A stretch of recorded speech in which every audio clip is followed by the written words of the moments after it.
علم حقیقی وہی ہے جس سے معرفت الہی حاصل ہو اور حیوانیت کے دائرہ سے نکل کر انسان انسانیت کے درجے میں پہنچے اور اس کا دل زندہ اور نفس مردہ ہو جائے۔ جو شخص اس میں اللہ تعالیٰ سے منع کرتا ہے وہ یا تو منافق ہے یا کافر اور حاسد و متکبر۔ جوان مرد وہی ہیں جو اللہ تعالیٰ کے سوا کسی شے کی جستجو نہیں کرتے، نہ انہیں دنیا اور نہ اس کی زینت کی خواہش، نہ حور نہ جنت و بہشت کی تمنا، وہ تو صرف طالب اللہ ہوتے ہیں۔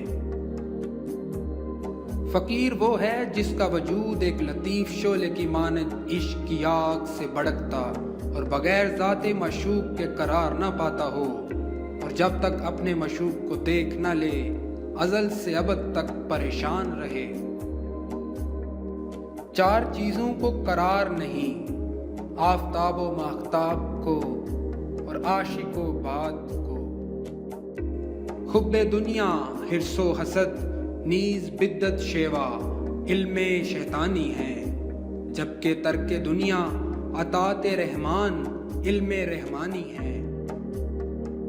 زندہ دل وہی ہے جو ذکر اللہ پر غور کرے اور راز سر الہی تک جا پہنچے۔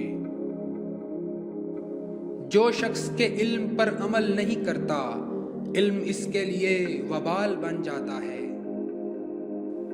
یاد رکھو کہ عالم کی نظر حرف و سطور پر ہوتی ہے، جبکہ فقیر کی نظر معرفت و حضور پر ہوتی ہے۔ جن کا شعار توکل اور اللہ تعالیٰ سے راضی برضا ہو وہی فقیر ہیں۔ گو کہ عالم کے مراتب اور درجات نہایت بزرگ و بالا ہیں، مگر سالک سلوک اور راہ تصوف سے بے خبر ہوتے ہیں۔ جس ذاکر کو نامحرم کے دیکھنے سے شرم و حیا نہ آئے اس کا ذکر قلب حاس سے محروم ہے۔ جس کا دل آئینے کی طرح بے قدورت اور حب دنیا سے خالی ہے وہ صاحب کشف القلوب ہے۔ زانی و فاسق وہ ہے جو کسی مومن مسلمان کی غیبت کرنے سے باز نہ آتا ہو۔ اہل نفس وہ ہیں جن کا وزیر شیطان ہو اور وہ خود شیطان کا بادشاہ ہو، حرص و ہوس میں مبتلا ہو۔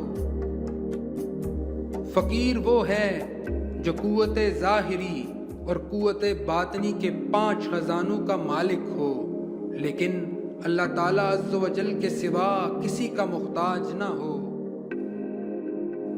سخت دل حق قبول کرنے سے قاصر رہتے ہیں، ایسے لوگوں کے دلوں کو جب تک ریزہ ریزہ نہ کیا جائے وہ قابل حضوری نہیں ہو پاتے۔